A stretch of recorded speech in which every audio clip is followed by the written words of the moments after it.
Nama saya Nik Rozirah Nik Mansur. Jadi saya nak tanya tentang harga emas ni. Bila dia naik, bila dia turun, adakah dia bergantung kepada keadaan ekonomi atau bergantung kepada benda-benda lain seperti krisis COVID-19 dan sebagainya. Itulah dia tadi soalan daripada penonton kita. Adakah harga emas ini bergantung kepada faktor ekonomi ataupun disebabkan situasi pandemik COVID-19? Dan yang arif untuk menjawab soalan tersebut adalah bersama kita di studio hari ini adalah Encik Syamsuddin Kadir, seorang pakar perunding pelaburan. Assalamualaikum. Waalaikumsalam. Sihat ya? Sihat, alhamdulillah. Semakin bertenaga nampaknya, apatah lagi sekarang dengan situasi emas menurun harganya ini. Tuan, kita terus menyantuni soalan yang diberikan oleh penonton tadi. Bagaimana nak tahu naik turun emas? Saya rasanya kalau kita tengok dia ada berlawanan dengan 2-3 benda lah. Contoh paling mudah saham. Apabila saham jatuh, emas naik. Contoh masa apabila berlaku COVID itu. Jadi penguncupan ekonomi dunia, apabila ekonomi dunia mengucup, saham jatuh. Bila jatuh, pelabur-pelabur takut nilai duit dia dalam saham jatuh. Yang dulu RM10 dah jadi RM1, RM5. So dia akan cepat-cepat keluarkan daripada saham. Dia akan cari aset yang paling selamat menjaga nilai, iaitu emas. So dia akan pindah itu sebab harga emas naik macam roket daripada sejak COVID awal bulan 2 itu naik macam roket lah. Jadi dia naik mendadak. Dia sekarang asasnya kalau perang, apabila perang nak berlaku, orang akan jual mata wang apa. Terutama mata wang dunia famous tu lah, US dollar. Jadi orang kepak dalam emas. Perang. Sebab orang tahu kertas ni tak bernilai. Kita di Malaysia sebenarnya dah berlaku. Masa zaman Jepun, duit apa? Daun pisang tu. Kan berguni-guni. Lepas Jepun dah ni, habis kosong nilai dia. Jadi itu sebab salah satunya apabila minyak naik, harga emas turun. Kalau minyak turun, orang akan pindah ke dalam emas. Itu yang jadi satu menyebabkan harga emas tu naik. Jadi kalau pengucupan ekonomi, memang orang akan pindah ke dalam emas. Saham jatuh memang emas. Satu lagi, apabila saham naik, harga emas akan turun sikit. Betul. Sebab orang akan pindah. Sebab orang nak buat untung cepat. Itu antara sebab-sebab faktor-faktor. Cuma macam kita ni jangan risau ada setengah, alamak harga turun. Kan ada setengah orang takut dia dah beli 300 hari tu.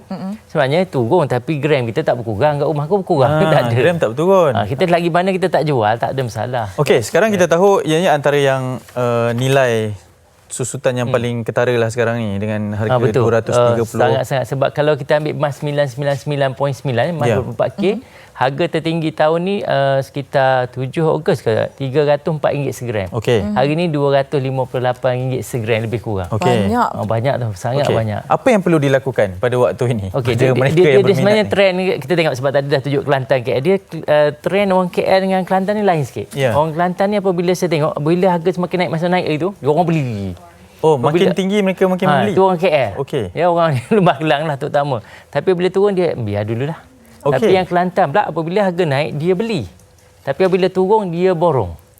Itu sebab yang berlaku kat Kota Baru, ni masa untuk memborong. Apa bezanya harga kita borong bila harga naik dan harga turun tu? Dia sebenarnya, kalau di Kelantan ni, kalau naik dia beli je sikit-sikit. Tapi turun baru memborong. Jadi sebab memborong ni sebab dia dapat jimat terus, banyak. Jadi itu yang mengambil sebab. Cuma yang macam KL kita takut, dah naik lah. Dah semakin naik. Macam sana naik pun beli, turun pun beli. Jadi duit tu dia tak beli sekaligus. Kalau macam kita KL naik, turun beli. Ada contoh ada RM10,000, RM100,000 dah ada planning dah nak beli. Ataupun RM10,000 dia dah bagi 3 kali beli. Maknanya tak digalakkan lah. Kalau harga, contohnya harga emas sekarang tengah turun, boleh tak kalau kita nak beli secara pukal, beli banyak-banyak simpan sekaligus kan? Dia bagus. Dia bagus juga. Cuma kalau hari kita beli tu kena hari paling rendah, alhamdulillah. Tapi kalau alamak esok turun lagi. Jadi kan sayang. Jadi kalau ada RM10,000 ke berapa puluh ribu, kita peruntukkan. Hari ni beli, 2-3 hari tengok dulu. Dalam 2 minggu, 3 minggu baru 3 kali kita beli. Kita beli harga supaya at least taklah rasa down. Tapi kalau beli emas ni senang je. Beli emas memang menyesal, tak beli emas pun menyesal. Beli emas contoh kita beli hari ni, menyesalnya apa? Alamak, esok turun lagi, betul dia. Kenapa tak tunggu esok? Kalau esok naik, kenapa hari ni tak beli banyak? Menyesal juga. Dia menyesal. Lagi yang tak beli memang lagi menyesal lah. Ini berbalik kepada topik yang ingin kita bincangkan. Mungkin ada juga persoalan daripada beberapa rakan kita di Facebook dan juga yang telah pun kita dapatkan tu, nanti kita akan dapatkan. Tapi mungkin sekarang ni emas, kita tahu ianya memang satu perdebatan yang tidak berkesudahan lah. Aset atau pelaburan. Jadi Tuan, untuk menyantuni penonton yang mungkin baru ingin berjinak-jinak, apa sebenarnya kelebihan ataupun adakah ini aset atau pelaburan kepada orang ramai? Dia secara rasanya kalau emas Sebab sekarang zaman dulu emas perhiasan je. Sekarang ni kita dah ada gold bar pun boleh beli dengan saiz kecil. Betul. Dulu dengan jongkong ingat sekilo. Yalah, jongkong macam nak buat rumah bata lah, jongkong bata. Sekarang ni 1 gram pun dah boleh beli. Betul. Jadi sebenarnya emas perhiasan dengan emas jongkong, gold bar, whatever semua ni, akaun adalah aset. Tapi yang lebih pada pelaburan, dia lebih pada, kalau sekarang yang lebih ke depan adalah gold bar. Okey. Jongkong yang segi 4 tepat ataupun dinar. Ya. Sebab kenapa? Sebab emas perhiasan ni dia ada susut nilai dia tinggi. Okey. Dia bukan menyusut depreciation tu, dia masa nak jual. Okey. Macam kita kereta second hand lah.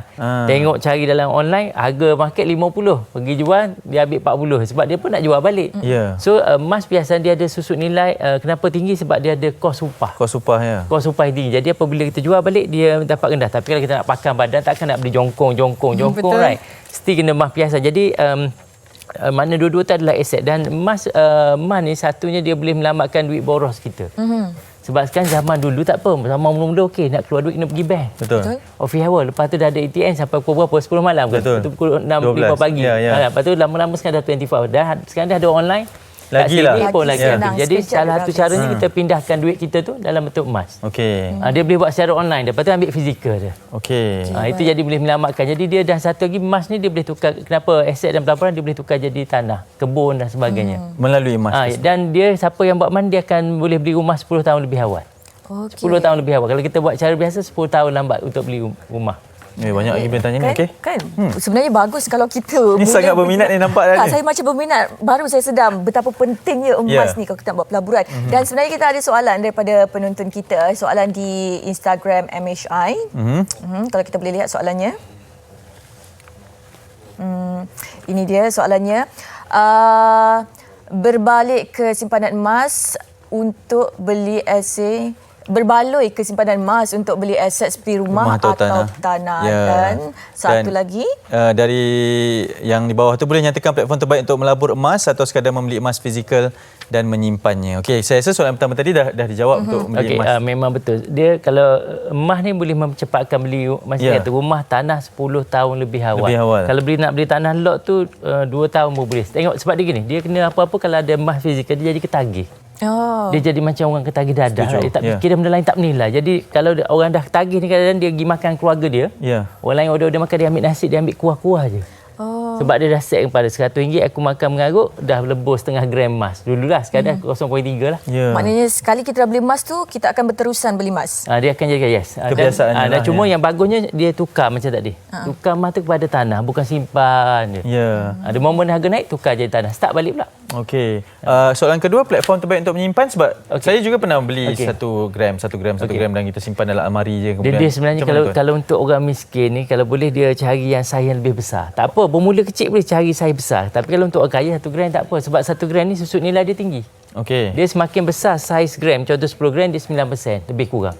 Sebab kalau let's say sekilo 6% je susut nilai dia. Maknanya macam ni, kalau emas perhiasan kalau kita beli 1,000, kalau esok harga RM10,000, insya-Allah kita jual balik dapat sekitar RM7,000. Lebih kuranglah, tengok atas kedai. Ada kedai dapat lebih, itu alhamdulillah. Sebab bukan kedai nak ambil untung banyak, sebab kos upah tu design. Dia mungkin lebih balik. Okey, kalau emas jongkong ni gold bar, kalau kita beli ataupun dinar, kita beli 1,000, kalau esok harga RM10,000, insya-Allah kita dapat 9,100 ke atas.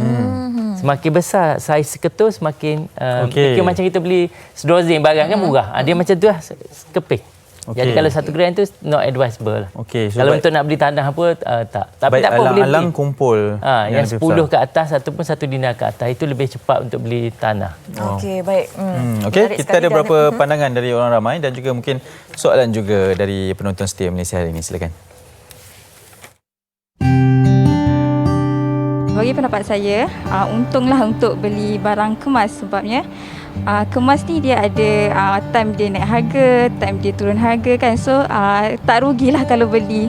Sebagai saya pun seorang perempuan, emas tu kira perhiasan wanita kan. So untunglah untuk beli barang kemas. Selain dari pakai, so kita boleh investment lah. So lama kalau kita pakai, so 2-3 tahun lagi insya-Allah emas akan naik. So kita pun boleh, kalau nak pakai perlu duit, so kita boleh jual. So dapat imbuhan lah, ada profit jugalah kalau emas tu naik lah. Satu perhiasan unta, lagi satu kalau kita kahwin pun kita orang beli emas kan untuk batalkan air sembahyang semua tu lah. Saya rasa memang kalau wanita memang barang kemas tak dapat dipisahkan lah. Jadi sekarang harga tengah turun, memang kena carilah, kena ada. Ya, betul, itu pendapat orang ramai berkaitan dengan harga sekarang semakin menurun dan mungkin juga tentang kebaikan menyimpan emas, melakukannya sebagai satu aset dan juga pelaburan. Sebab kita kena faham kedua-dua ni. Nak main perlu ada ilmu juga. Ya, betul. Tuan. Dia bukan jangan pakai masa orang beli, kita beli. Lepas tu kenapa beli? Dah orang lain beli, saya pun beli. Itu tak boleh. Dia kena ada matlamat. Dia kalau beri emas mesti bermatlamat. Walaupun pelaburan untuk apa? Sebab bila kita tahu, baru kita tahu bila masa nak jual. Sebab banyak orang jual emas apabila harga tinggi. Bagi saya itu silap. Sebab bila dia keluarkan duit emas tu, dia tukar dalam bentuk dalam akaun biasa. Akaun biasa kita ni 90 tahun baru jadi double. Okey. Duit kita dalam akaun biasa 90 tahun. Manakala simpan 10,000 ini, dia akan jadi 20,000 90 tahun akan datang. Oh, tak sempat. Yes, betul. Itu sebab emas tu jangan ditukar dalam bentuk cash.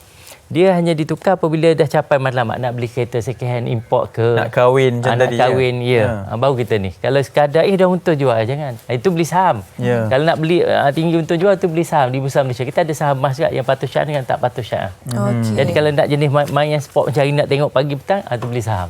Baik. Dan kalau tadi macam Tuan katakan bahawa untuk pelaburan seelok-eloknya beli emas congkong. Okey, tapi sesiapa yang mungkin tak berminat nak pakai emas perhiasan dan sebagainya, emas yang sesuai untuk dijadikan pelaburan, emas perhiasan tapi untuk dijadikan pelaburan nanti. Adakah perlu emas tu orang kata pure gold ataupun campur-campur? Dia yang paling bagusnya emas kuning itulah. Kerana sekarang orang letak dengan emas putih apa, sebab emas putih ni kalau tengok secara rasa tak ada nilai. Beli mahal. Nak jual tu macam seolah tak ada nilai lah. Kan ada trend sekarang kan dia memang campur. perhiasan semata-mata. Kalau dia kuning itu yang terbaik. Okey. Kalau 91 dan yang kuning maksudnya tak campur lah.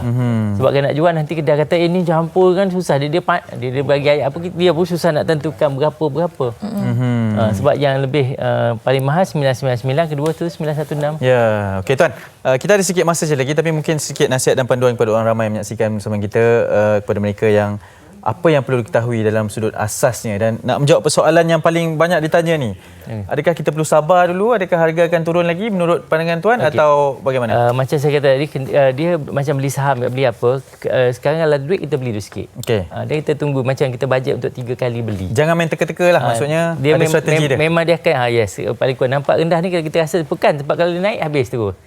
Sebab dia tak nak dijangka emas ni. Kita rasa akan turun, tengok dia naik. Betul. So jadi beli sikit. Contoh kita bajet nak beli 3 dinar. Hari ni beli 1. Okey. Minggu depan nampak dia naik sikit, tak apa. Naik sikit pun terpaksa beli. Kalau tak beli nanti dia naik dah. Lagi sebab naik, ni dah murah sangat dah bagi saya. Murah, kalau tu boleh turun lagi alhamdulillah lah. Cuma isu kadang duk tunggu yang bawah-bawah tak terbeli-beli. Dia sebab emas ni satu boleh menyelamatkan boros halus kita. Sebelum duit tu habis dengan benda-benda lain, kan online, kita pindah dalam emas untuk membantu kita. Dan emas dapat mengejar untuk beli hartanah, sebab harga hartanah naik sehari RM100 secara rata di Malaysia.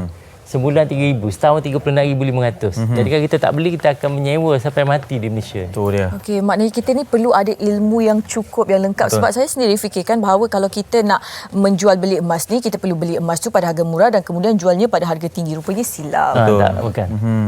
Okey Tuan, mungkin sedikit pesanan pada mereka. Okey, jadi tuan-tuan dan cik puan yang dirahmati Allah, lagi disayangi Nabi, beli emas make sure fizikal tu dengan kita. Jangan online, tak apa. Sekarang memanglah kita beli barang dapur rumah pun online. Cuma barang tu mesti kita dapat. Jangan just on paper saja. Takut kena skin cepat kaya. Betul. Banyak jangan. Kalau emas terlalu murah daripada yang lain, berhati-hati, dia mungkin bukan kandungan emas dalam tu. Itu kena jagalah. Okey, ini satu aspek menarik juga. Mungkin saya nak tanyakan sikit berkaitan dengan ke mana yang perlu dikunjungi kalau nak tahu yang bahawa ini betul-betul tulen, betul-betul selamat. Dia sebenarnya tengok kalau produk tu ada tak orang lain jual juga produk tu. Dan tempat gadai siapa yang terima.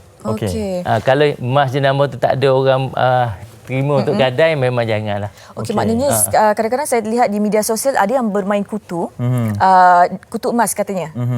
Itu selamat atau tak? Okey, kalau ikut undang-undang Malaysia memang tak boleh main kutu lah, sebab dia kata pengambilan deposit. Tapi sebenarnya kutu emas tu kena jaga juga. Emas yang dia bagi tu tulen ke tak, tu yang kita risau. Kalau tulen tak apa, sebab benda tu nak cek benda yang payah. Saya pernah tanya saudara wife saya yang ada kedai emas, tanya dia macam mana nak tahu orang data jual kedai emas. Sebab Ar-Ranum di Malaysia ni ada dah. Ar-Ranum kerja dia nak pergi satu kos untuk cek ketulenan emas RM15,000. Tu pun masih kena tipu lagi. Ada yang digadai di Ar-Ranum, lepas orang tu tak tebus, dia cairkan balik, dah keluar benda lain. Jadi yang sepupu saudara wife saya ni kata, Nak tahu orang bawa emas ni satu benda, tengok cara dia berjalan masuk kedai kita tu, kedai emas tu. Okey. Situ dia dah boleh tahu dah at least 50% orang ni bawa emas original ke tak. Macam orang kata sekilas ikan di laut sudah aku tahu jantan betina. Tapi jangan tanya wanita. Wanita dah siar ikan dah banyak dah. Betul. Tapi sampai sekarang tak tahu yang mana jantan betina. Kecuali ada telur je. Tanya lelaki. Baik, ini satu perkongsian sangat menarik daripada Tuan Syamsuddin Kadir, Perunding Pelaburan yang kerap juga kita panggil. Terima kasih banyak. Saya suka. Betul. Saya pun suka. Saya lagi suka. Okey, baik. Kan sudi bersama dengan kami.